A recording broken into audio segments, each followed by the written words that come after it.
In Kumamoto, Japan, a man sprayed an entire can of aerosol insecticide at a single cockroach in his kitchen. The flammable propellant built up in that closed room until it found a spark. The explosion shattered his window and sent him to the hospital. One cockroach, one can, and the can did what it was designed to do. The industry sells you a cylinder of flammable chemicals and calls it a solution, and you keep buying it, and I kept buying it, because a cockroach on the counter at midnight makes calm people panic. Nobody in that industry had to plan this in a back room. Nobody had to. It simply pays better to sell a can that kills the one roach you can see than to teach you how to empty the nest it came from. That is not a conspiracy. It is just good business for them and bad business for you. There is a quieter way. It is older than any spray can. It will not poison the air your children and your pets are breathing tonight. It starts with two things: a plastic bait station no bigger than a matchbox, and a tube of caulk. My name is Keiko Tanaka. I am 78 years old, and I have kept a small wooden house on the edge of Kanazawa for over 50 years. In Japan, we do not call an exterminator for a cockroach.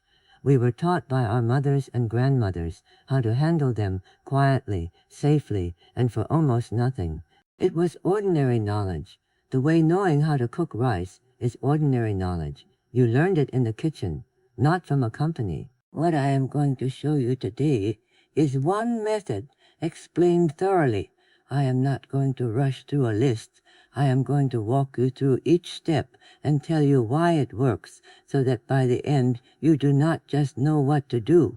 You understand what is happening inside the walls of your own home, and you are not afraid of it anymore.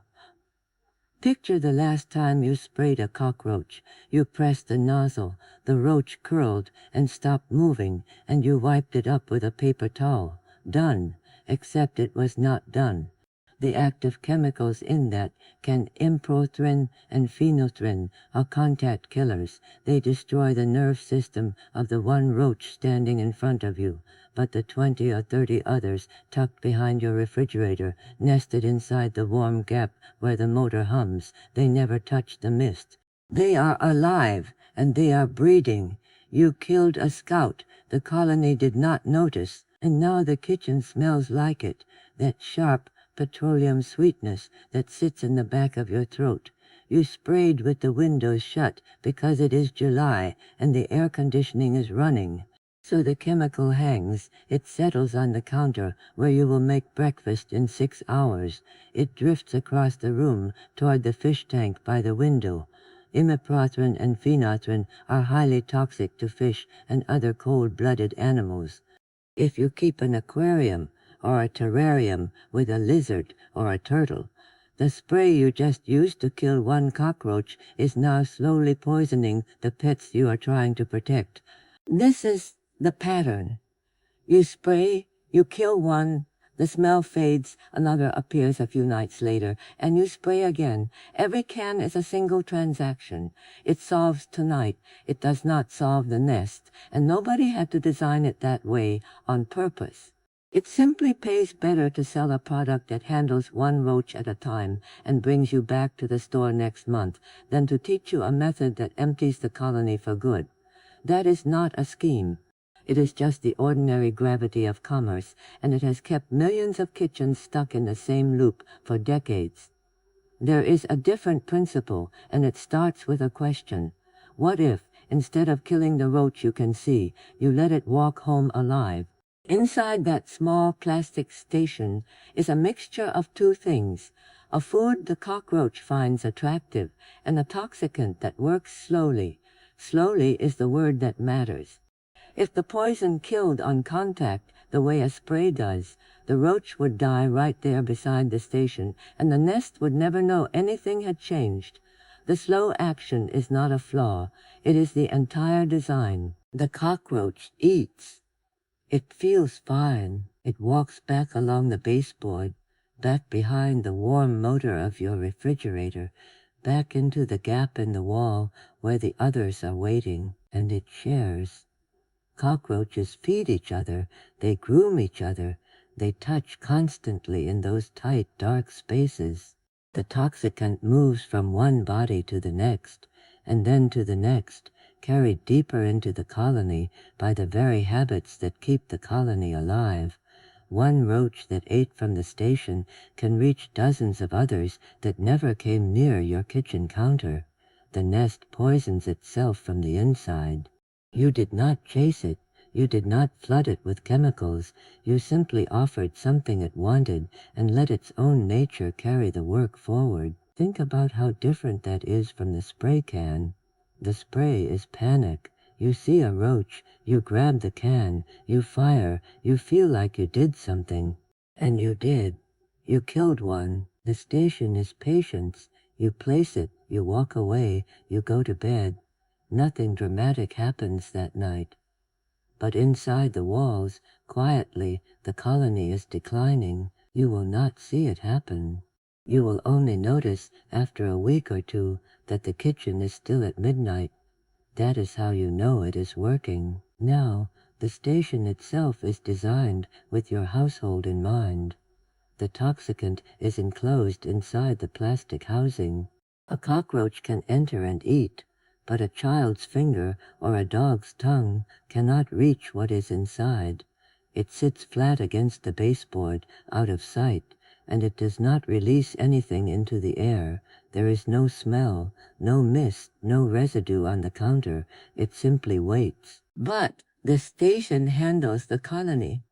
What about the single roach you see crossing the floor right now, tonight, while the bait is still doing its slow work? There is a companion tool for that, a freezing spray. It fires a blast of very cold air that kills the cockroach on contact, not with pesticide chemicals, but with temperature. There is nothing in it that harms a child or a pet. It handles the one you can see. The station handles the hundreds you cannot. Between the two, you have patience, and you have relief, and you do not need a single drop of poison in your air to get either one. That is the principle. One quiet station, doing work you will never watch, but will certainly feel. And the next thing I want to show you is exactly where to place it, because location changes everything. Now you need to think about where a cockroach walks, not where you see it, where it travels when you are not watching. A cockroach does not cross the middle of your kitchen floor by choice. It runs along edges, the place where the wall meets the floor, where the baseboard makes a narrow shelf of shadow. That is its highway. It follows the line because its body is built to feel surfaces on both sides. Darkness, a wall on one flank, and the floor beneath. That is comfort to a cockroach. It will walk the entire perimeter of your kitchen along that seam before it ever ventures into the open. So that is where the station goes. Not in the center of the room, not on top of the counter, down low, pressed flat against the baseboard, right in the path the roach is already traveling. Get on your knees for this. You want the station sitting flush against the wall, with no gap behind it, no wobble. Press it gently into place, and you will feel a small, satisfying click as the flat bottom meets the baseboard and holds. That is it. It is set. It does not need tape or glue. It sits by its own weight, and it is so small you will forget it is there by tomorrow morning. Now, the specific places. Start behind your refrigerator. Pull it forward just enough to slide the station against the wall where the warm motor hums. Cockroaches love that warmth, and they love the condensation that collects near the base. One station there. Under the kitchen sink, next. Open the cabinet, look where the pipes come through the wall. There is almost always a gap around the plumbing, and it is dark and damp in that cabinet all day. Place a station against the back wall, near the pipe, along the baseboard on either side of the stove.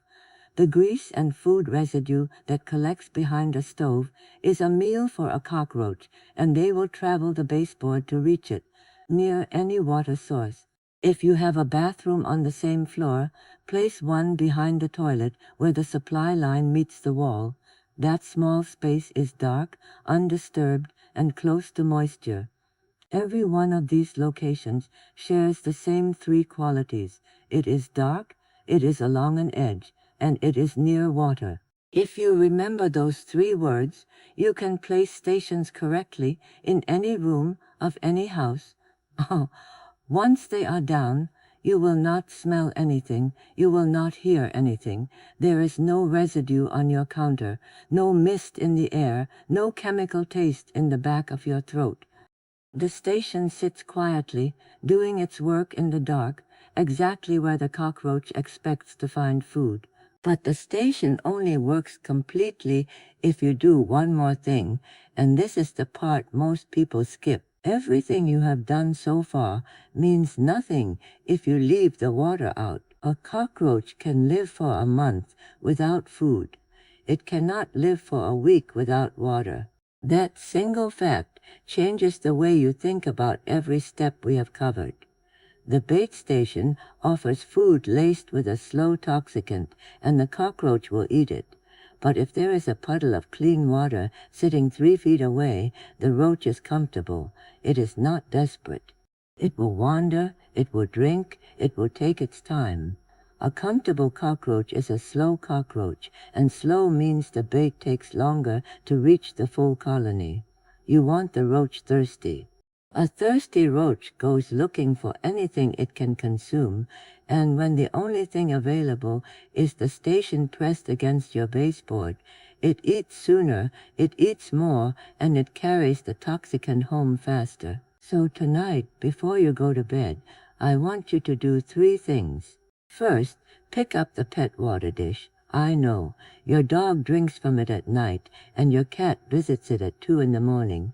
But a shallow dish of water sitting on a kitchen floor is exactly what the cockroach is looking for.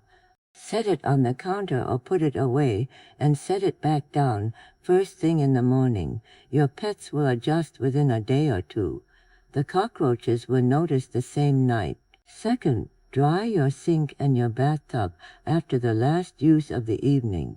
Run a towel around the basin, wipe the faucet base, press the cloth into the drain area where water pools in that small ring you never think about.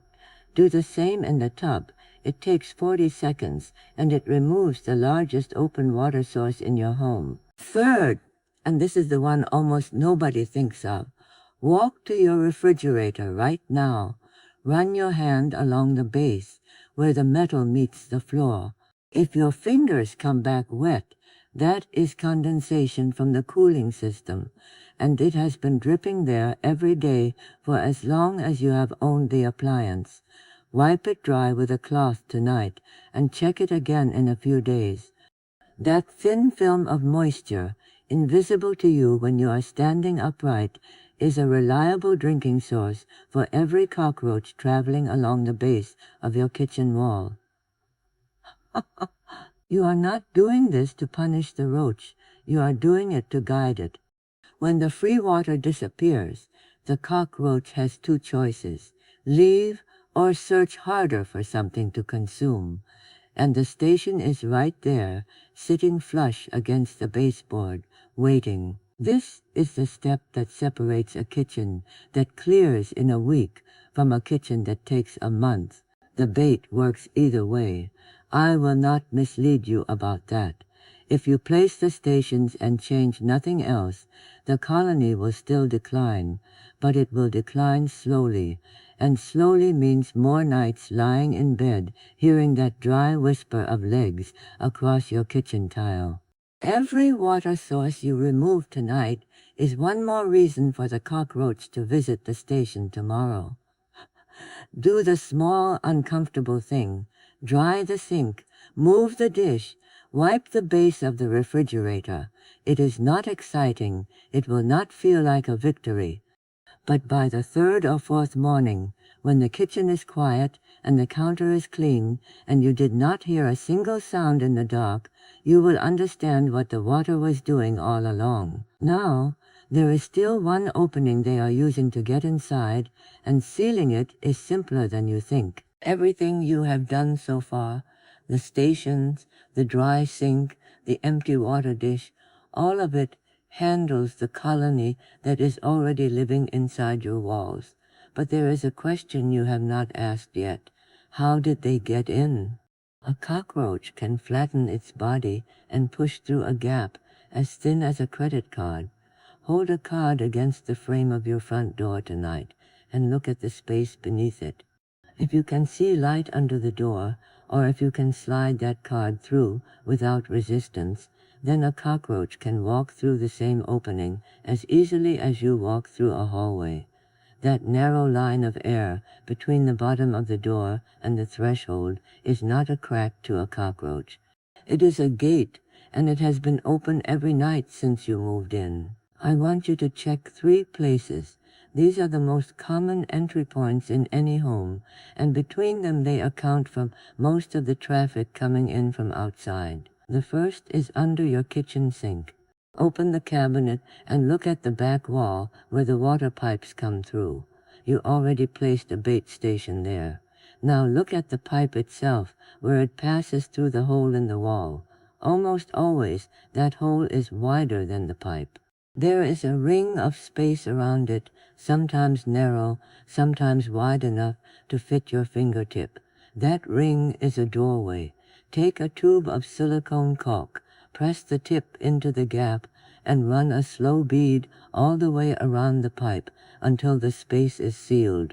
Smooth it with a wet finger. It does not have to be beautiful. It has to be closed. The second is that gap beneath your front door. Adhesive weather stripping handles this. It comes in a roll, and you cut it to the width of your door frame and press it along the bottom edge of the door or along the threshold, whichever closes the gap when the door is shut. Take that piece of paper again and slide it under the door after you have applied the strip. If the paper stops, the seal is working. If it still slides, adjust the strip or add a second layer. You are looking for resistance, not perfection. The cockroach needs an open path.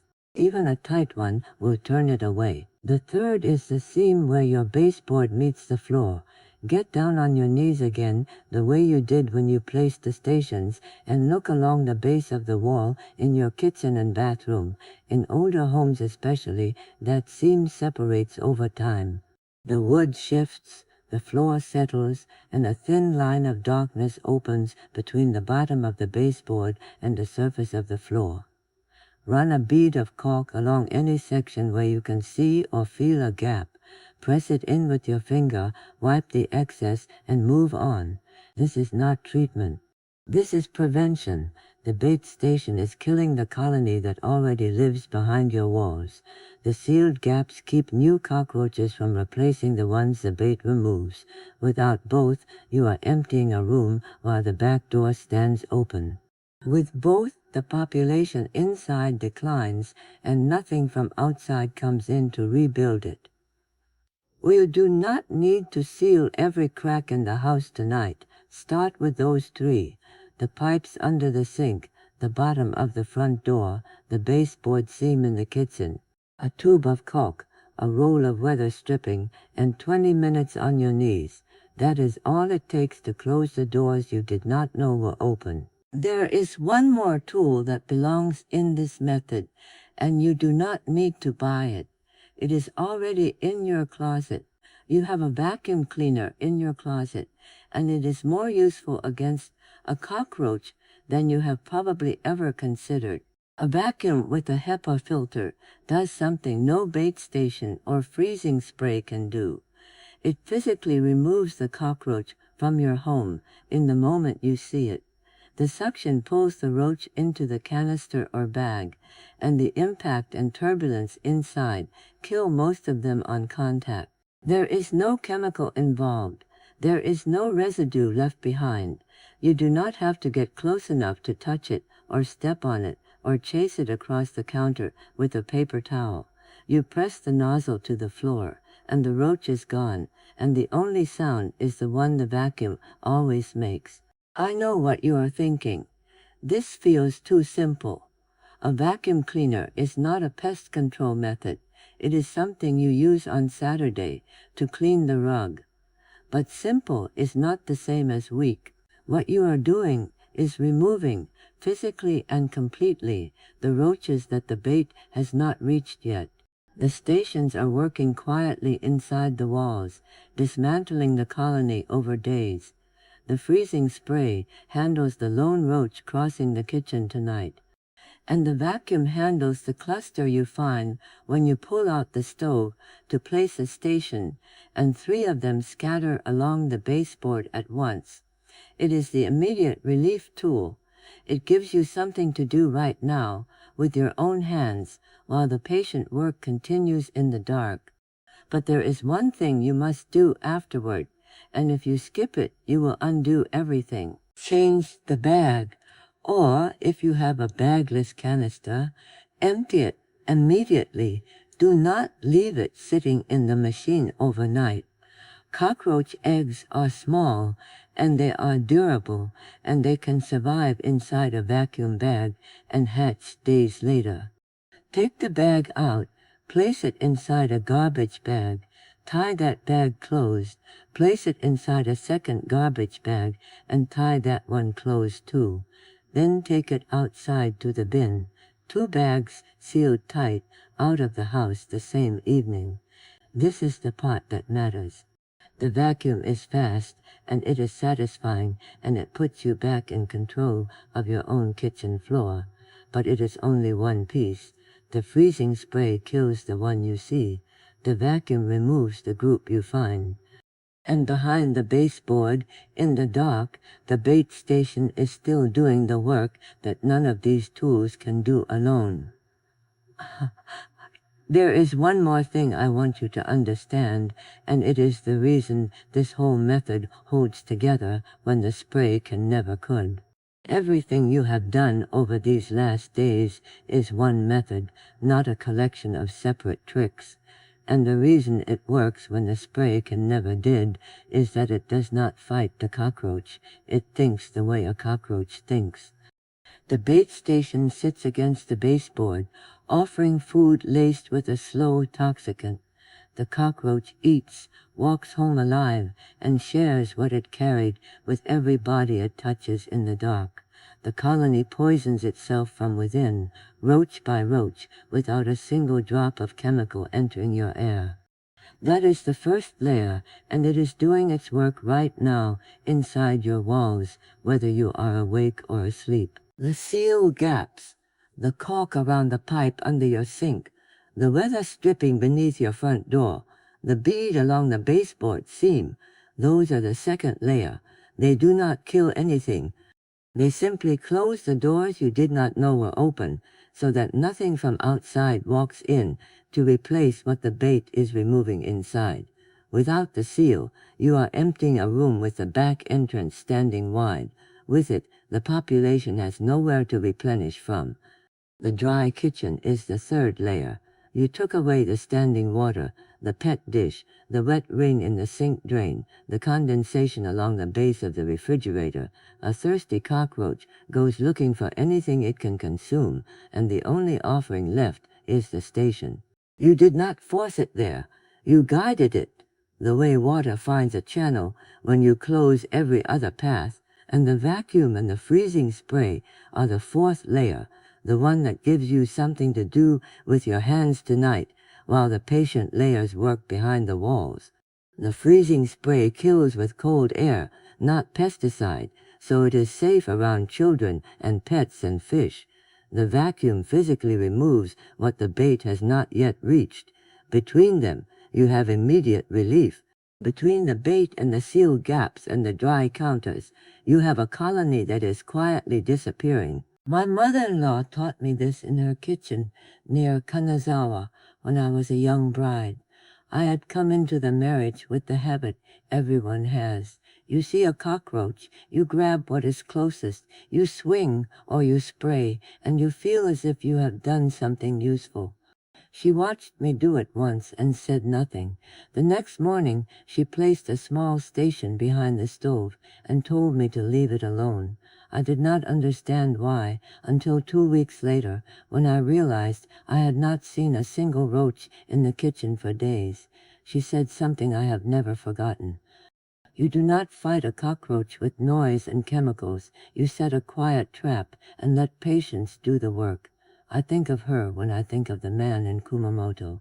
He used force. He used panic. He emptied an entire can of flammable propellant into a closed room because one cockroach frightened him, and the explosion shattered his window and put him in the hospital. He did exactly what the product invited him to do. Spray more, spray harder, spray until the problem stops moving. This method does the opposite. It asks you to understand what the cockroach actually needs: food, water, and shelter, and then it quietly takes all three away. There is no toxic residue settling on the counter where you will make breakfast. There is no chemical mist drifting toward a fish tank. There is no flammable gas filling a room with a spark waiting to find it. There is only a small station, a dry sink, a sealed gap, and time. And now I want to hear from you, because I think your experience matters as much as mine. I want to hear what you have tried before. The sprays, the traps, the home remedies your neighbor swore by. Tell me in the comments what finally worked in your kitchen, or what did not, because every home teaches something different, and I learn from you as much as you learn from me. The next video is about something I wish someone had shown me 40 years ago, and it is the natural next step after today. Place the stations, dry the kitchen, seal the gaps. That is all you need to do tonight. The people who built their homes with their hands and kept them with patience knew something we are only just beginning to remember. You do not have to wage war against the natural world to live peacefully inside it. Sometimes the quietest answer is the one that lasts.